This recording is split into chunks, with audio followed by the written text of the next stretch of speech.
সম্মানিত দর্শক মণ্ডলী, আমরা ঈদের মাঠে যাই, গিয়ে দেখি যে অনেকে চিৎকার করে বলে যে আসেন আসেন সালাত শুরু হতে যাচ্ছে, আসেন আসেন সালাত শুরু হতে যাচ্ছে।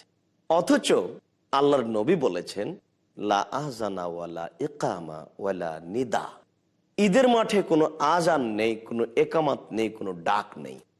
বলেন তো দর্শক মণ্ডলী, আল্লাহর রাসূল বললেন এক আর আমরা করে নিলাম আরেক।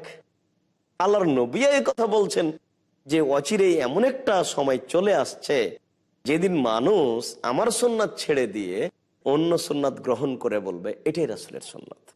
কে সালাত পাবে না পাবে এটা তো আমার ভাববার বিষয় নয়, কেননা আল্লাহর নবী বলছেন যে ঈদের মাঠে কোনো আজান নেই, কোনো একামাত নেই, কোনো ডাক নেই, তো আমরা এটা বলছি কেন? তাহলে কি আল্লাহ রাসূলের সুন্নাতকে উপেক্ষা করা হচ্ছে না? আর অনেক ঈদের মাঠে আমরা দেখে থাকি যে সলাতের পূর্বে অনেকেই বক্তব্য দেয়, দিন ধর্মের আলোচনা করে, এটা আমরা দেখি। বুখারী মুসলিমের হাদিসে এসেছে, আবু সাঈদ খুদরি রাদিয়াল্লাহু তাআলা বলছেন যে আল্লাহর নবী বলেছেন আউয়ালু শাইইন ইয়াবদা বিহিস সালাহ, আল্লাহর নবী ঈদের মাঠে গিয়ে সর্বপ্রথম যে কাজটা করতেন সেটা হচ্ছে সলাত। সলাতের পূর্বে তিনি কোনো কাজ করেছেন এর কোনো প্রমাণ হয় না। এই জন্য আমাদের জন্য এটা জরুরি কর্তব্য হবে যে আমরা ঈদের মাঠে সলাতের পূর্বে এই তাকবীরটা বলেন, এই কথা বলাটা আপত্তিকর হবে। আমরা আগে থেকে জানবো, আগে থেকে শুনবো, বুঝবো যে যখনই আপনার ওই রমজানের দিন শেষ হয়ে গেছে, শাওয়ালের চাঁদ উঠেছে, সন্ধ্যার পর থেকে শুরু করব আল্লাহু আকবার, আল্লাহু আকবার, লা ইলাহা ইল্লাল্লাহ, আল্লাহু আকবার, আল্লাহু আকবার, ওয়ালিল্লাহিল হামদ। তো ওখানে আমাদেরকে বলে দিতে হবে, তারপরে আমরা বলবো এই নীতি এই গতি কোথা থেকে আসলো।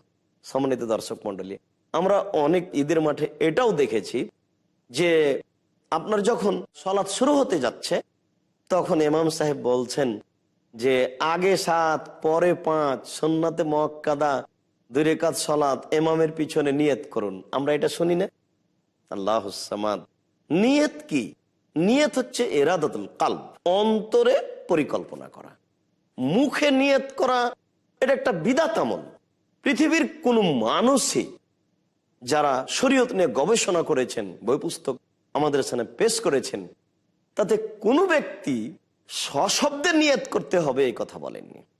আল্লাহ নবী বলছেন ইন্নামাল আমালু বিন্নিয়াত, মানুষের কর্ম নির্ভর করে নিয়তের উপরে, কিন্তু নিয়ত নামে যে আর একটা দোয়া পড়তে হবে এই কথা আল্লাহ রাসূল বলেননি।